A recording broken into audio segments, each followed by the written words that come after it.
आज हमारा चैप्टर है कोऑर्डिनेट ज्योमेट्री, ठीक है। कोऑर्डिनेट ज्योमेट्री 9th में भी पढ़ा होगा आपने, बट हम फिर थोड़ा बेसिक से स्टार्ट करेंगे ताकि अगर आपको कोई डाउट रह गया या कुछ भी है तो कंफर्म हो जाए आपको ये चीज़ें ऐसी होती है, ठीक है। तो कोऑर्डिनेट ज्योमेट्री की ना डेफिनेशन लिखो, कोऑर्डिनेट ज्योमेट्री होती क्या है।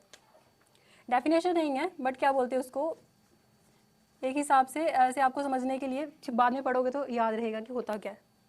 कोऑर्डिनेट ज्योमेट्री क्या होती है, मैथमेटिक्स की एक ऐसी ब्रांच है जिसकी मदद से हम क्या करते हैं, कौन सा पोजीशन किसी प्लेन पे कहाँ लाई कर रहा है, ठीक है, कहाँ पे उसकी पोजीशन कंफर्म है, वो हम मतलब किसकी मदद से, ऑर्डर्ड पेयर। ऑर्डर्ड पेयर क्या होता है, दो एक्सिस की मदद से या फिर दो पॉइंट्स की मदद से हम क्या करते हैं, वो कंफर्म करते हैं, उनको हम कोऑर्डिनेट्स बोलते हैं। इस ऑर्डर्ड पेयर को हम क्या बोलते हैं, कोऑर्डिनेट्स बोलते हैं, ठीक है।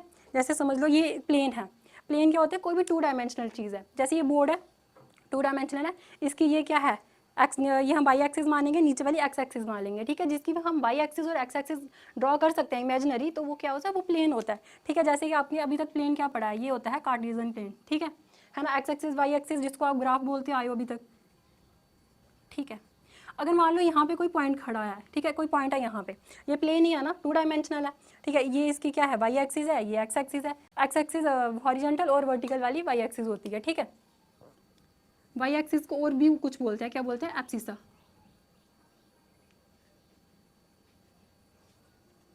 ठीक है, इसको एब्सिसा भी बोलते हैं अगर कभी पूछ ले कोई तो। ये नेगेटिव एक्सिस होती है, इसको लिखने की ज़रूरत नहीं, एक जगह पे लिख लिया तो। और ये नेगेटिव वाई एक्सिस, इसको आप बोलते हो ऑर्डिनेट भी बोलते हो, ठीक है। देखो अब ये वाला पॉइंट यहाँ पे खड़ा है, ठीक, हमने इसके पॉइंट्स मान लिए कुछ भी एक्स एक्सिस पे 1 2 3 4 5, नेगेटिव साइड भी ले लेंगे,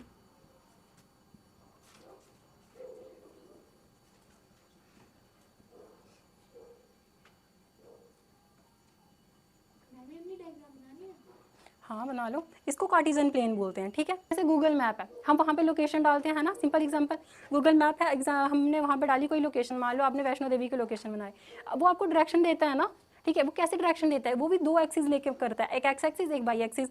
वो यहाँ पे से जाएगा, जैसे ये वाला पॉइंट मान लो यहाँ पे है, ठीक है, तो यहाँ से वो मानेगा एक्स एक्सिस से कितनी दूरी पे है, यहाँ पे 4 पॉइंट पे है, तो फिर यहाँ से भी जाएगा। तो इस तरीके से वाई एक्सिस और एक्स एक्सिस से हम एक्जैक्टली उस पॉइंट पे पहुँच गए ना। तो वैसे ही गूगल मैप भी क्या है, इसकी एग्जांपल है कोऑर्डिनेट ज्योमेट्री की।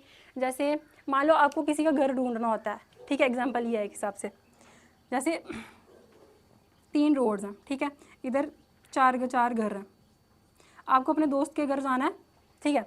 तो आपको कैसे पता होगा चलेगा कि उसका घर कौन सा, आप पहली बार जा रहे हो उसके घर में, ठीक है, उसने बता दिया है। अगर उसने आपको बताया होगा कि रोड नंबर कौन सा है, ठीक है, ये रोड नंबर 1 है, ये 2 है, ये 3 है, और ये हाउस नंबर 1 2 3 और ये सारे आसपास सामने ऐसे ही हैं, ठीक है। अब उसने आपको रोड नंबर बताया होगा, ठीक है, उसने मानो बताया रोड नंबर 2 है और हाउस नंबर 3 है, तो आप एग्जैक्टली वहाँ पे पहुँच जाओगे ना। तो मतलब 2 चीज़ें आपको लगी क्या, एक तो रोड नंबर और एक हाउस नंबर। तो इसी तरीके से हमें भी किसी पॉइंट की वो क्या बोलते हैं पोजीशन पता करने के लिए 2 चीज़ें पता होनी चाहिए, क्या, एक तो वाई एक्सिस और एक एक्स एक्सिस। इसकी मदद से हम क्या कर सकते हैं, हम उस पॉइंट की पोजीशन निकाल सकते हैं कि वो कहाँ पे इस टाइम पे लाई कर रहा है। जैसे आप बैठे हो, अगर मैं यहाँ से इमेजिनरी एक्स एक्सिस और वाई एक्सिस ड्रॉ करूँ तो निकाल सकते हैं हम उसकी पोजीशन, ठीक है। तो फिर ये कार्टेशियन प्लेन हो गया। अच्छा इसको मिटाओ, क्वाड्रेंट्स पता है ना, ये क्वाड्रेंट है, ये देखो ये वाला जो बॉक्स बन रहा है ये फर्स्ट बॉक्स है, ठीक है, इसको फर्स्ट क्वाड्रेंट बोलेंगे, ये सेकंड क्वाड्रेंट, ये थर्ड क्वाड्रेंट, ये फोर्थ क्वाड्रेंट, ठीक है। अच्छा देखो यहाँ पे एक्स एक्सिस भी पॉजिटिव है, वाई एक्सिस भी पॉजिटिव है इस बॉक्स में अगर हम देखें तो, मतलब ये दोनों इस तरीके से लिखे जाएंगे। जो फर्स्ट वाला होता है ये ऑर्डर्ड पेयर होता है, हाँ ये ऑर्डर्ड पेयर होता है, ठीक है। जो हमने यहाँ पे लिखा होगा ऑर्डर्ड पेयर की मदद से हम क्या करते हैं, पोजीशन डिटरमाइन करते हैं उस पॉइंट की। तो ये ऑर्डर्ड पेयर है, यहाँ पे हमारा एक्स एक्सिस भी पॉजिटिव होता है और वाई वाला पॉइंट भी पॉजिटिव होता है, ठीक। अब देखो यहाँ से, यहाँ पे क्या है, एक्स एक्सिस हमारा नेगेटिव है ना, और लेकिन हमारा वाई पॉजिटिव है। सेम यहाँ पे एक्स एक्सिस भी नेगेटिव है, वाई भी नेगेटिव है।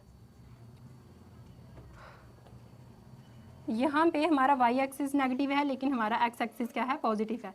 तो इस तरीके से होगा। कभी यहाँ पे कोई बोले आपको कि आपका जो पॉइंट है यहाँ पे जो आपका ऑर्डर्ड पेयर है वो कहाँ लाई कर रहा है, सेकंड क्वाड्रेंट में, तो हम क्या लिखेंगे, हमारा मतलब हम एक्स एक्सिस को नेगेटिव मानेंगे और वाई एक्सिस को पॉजिटिव मानेंगे, इस तरीके से लिखेंगे। डिस्टेंस फॉर्मूला कब निकलेगा, जब हमारे पास 2 पॉइंट होंगे, आप यहाँ से उठ के अपने घर गए, ठीक है, तो वो डिस्टेंस है ना। तो डिस्टेंस कैसे पता चलेगा कि आपने कौन से पॉइंट से उठ के कहाँ चले गए, तो वो एक फॉर्मूला है, ठीक है। मान लो ऐसे रफली मान लो आप इस पॉइंट से इस पॉइंट पे गए, ये ए पॉइंट है या पी पॉइंट मान लो, ये पी पॉइंट है, ये क्यू पॉइंट है, इस पे आपके क्या है ऑर्डर्ड पेयर क्या है x1 और y2 होगा, ठीक है। ग्राफ पे ड्रॉ करेंगे तो इसी तरीके से आता है x1 y2, ठीक। ये जर्नल है इसलिए x2 y2 ओ y1, ठीक है। ये आपका स्टार्टिंग पॉइंट है, ये आपका एंड पॉइंट है, ठीक है। ये समझ लो आप यहाँ पे हो और ये आपका घर है, ठीक। इसको हम ऐसे करके लिख सकते हैं, पी क्यू लिखेंगे पूरा डिस्टेंस ऐसे करके, अंडर रूट में लिखेंगे इसको x2 minus x1 whole square plus y2 minus y1 whole square, ठीक है। यहाँ से x2 माइनस करेंगे x1 के साथ, y2 माइनस करेंगे y1 के साथ और स्क्वायर कर देंगे, तो ये आपका क्या है डिस्टेंस फॉर्मूला। यहाँ पे आप आगे यूनिट्स लिख सकते हो, क्यों? क्योंकि डिस्टेंस वगैरह ये जो मेजरमेंट्स होती हैं इनके यूनिट्स होते हैं, ठीक।